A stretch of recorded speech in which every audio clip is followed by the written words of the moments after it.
एक बार एक राजा थे। उन्हें पशु पक्षियों से बहुत प्यार था। वो पशु पक्षियों से मिलने के लिए वन में जाते थे। हमेशा की तरह एक दिन राजा पशु पक्षियों को देखने के लिए वन में गए।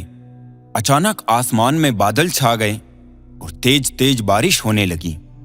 बारिश के होने के कारण उन्हें ठीक से कुछ दिखाई नहीं दे रहा था। राजा रास्ता भटक गए। रास्ता ढूंढते ढूंढते किसी तरह राजा जंगल के किनारे पहुंच ही गए। भूख प्यास और थकान से बेचैन राजा एक बड़े से पेड़ के नीचे बैठ गए। तभी राजा को उधर से आते हुए 3 बालक दिखाई दिए। राजा ने उन्हें प्यार से अपने पास बुलाया। बच्चों, यहां आओ, मेरी बात सुनो। तीनों बालक हंसते खेलते राजा के पास आ गए। तब राजा बोले, मुझे बहुत भूख और प्यास लगी है, क्या मुझे भोजन और पानी मिल सकता है? बालक बोले, पास में ही हमारा घर है, हम अभी जाकर आपके लिए भोजन और पानी लेकर आते हैं, आप बस थोड़ा सा इंतजार कीजिए। तीनों बालक दौड़कर गए और राजा के लिए भोजन और पानी ले आए। राजा बालकों के व्यवहार से बहुत खुश हुए। वे बोले, प्यारे बच्चों, तुमने मेरी भूख और प्यास मिटाई है। मैं तुम तीनों बालकों को इनाम के रूप में कुछ देना चाहता हूं। बताओ, तुम बालकों को क्या चाहिए?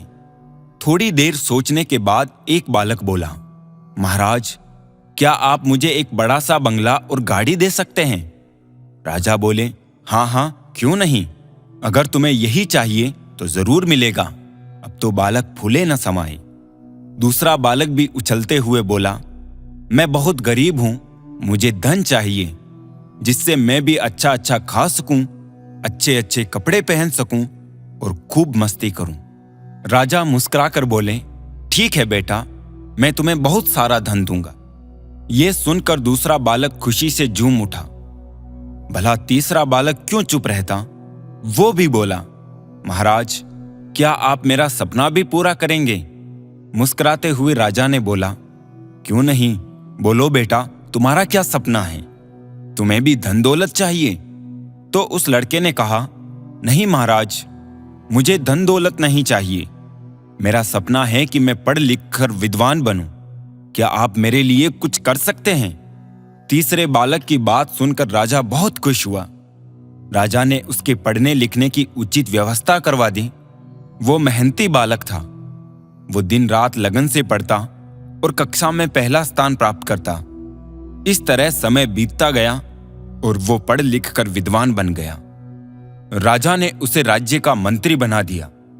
बुद्धिमान होने के कारण सभी लोग उसका आदर सम्मान करने लगे। उधर जिस बालक ने राजा से बंगला और गाड़ी मांगी थी, अचानक बाढ़ आने से उसका सब कुछ पानी में बह गया। दूसरा बालक भी धन मिलने के बाद कोई काम नहीं करता था, बस दिन भर फिजूल खर्चे करके धन को उड़ाता और मौज मस्ती करता था। लेकिन रखा धन भला कब तक चलता?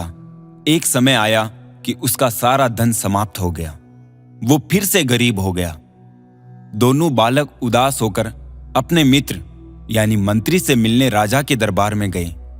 वे दुखी होकर अपने मित्र से बोले, हमने राजा से इनाम मांगने में बहुत बड़ी भूल की है। हमारा धन, बंगला, गाड़ी सब कुछ नष्ट हो गया है। हमारे पास अब कुछ नहीं बचा है। मित्र ने समझाते हुए कहा, किसी के भी पास धन दौलत हमेशा नहीं रहता। धन तो आता जाता रहता है। सिर्फ शिक्षा है जो हमेशा हमारे पास रहती है।